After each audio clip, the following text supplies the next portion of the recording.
We are checking out this week's health headlines, including a new study about processed food. Joining us now is professor at Northwestern University Medical School and WGN Morning News medical contributor, Dr. Lauren Streicher. Good morning. Good morning. Good morning. Good to see you. First up, a study about a condition activated by household products. That's right. Fibroid tumors. Fibroid tumors are extremely common and, in fact, can be found in up to 80% of women. These are benign tumors, not cancer, that start in the wall of the uterus. And for most women, they don't cause any problems. But about 25% of the time, they grow very large, and women can have heavy bleeding, anemia, miscarriages, infertility, and they may even lead to hysterectomy. So the real question is why do they get so big in some women, like the size of a melon, and in other women, they're teeny tiny?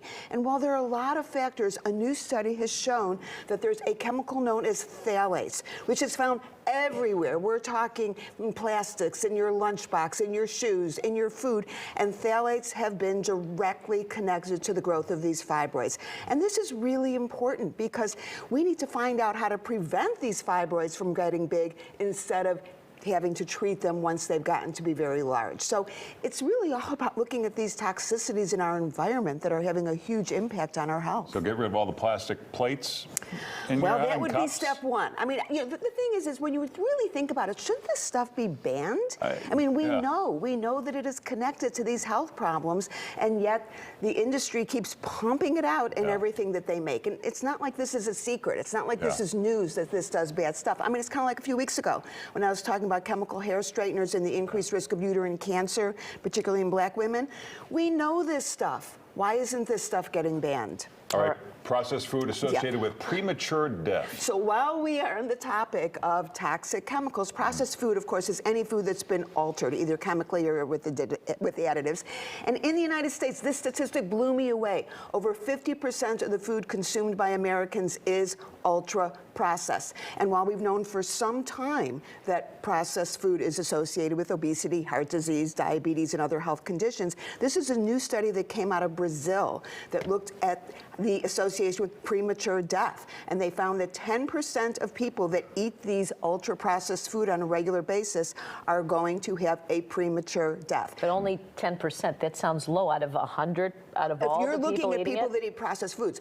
But this is what's interesting. In Brazil, it's only like 20% of their diet. In the United States, it's over 50% of our diet. So what this means is if you're going to have pumpkin pie, don't go to the store and buy the frozen pumpkin pie. Make the pumpkin pie. You know, we can't eliminate it completely, but we certainly can do more to cut down on these processed foods. And 50% is the average, meaning some families, it's 75%. Exactly. All right, the power of placebo effect. Yeah, I mean, we know that this is a really big power, the power of placebo. And this new study looks specifically at fibroids and that looks specifically at hot flashes. And what they found is that if someone believes that something's going to take away their hot flashes, whether it's, black cohosh or soy or whatever, that it will work 67% of the time, 67%. Wow.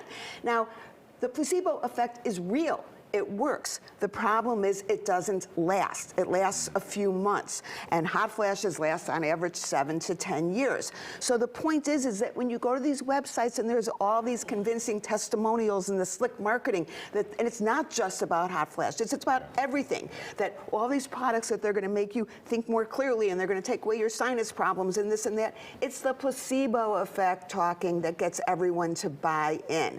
So what are you supposed to do as a conscientious consumer? You look at the studies, like black cohosh that everyone thinks it takes away your hot flashes. Those studies were like for 4 weeks.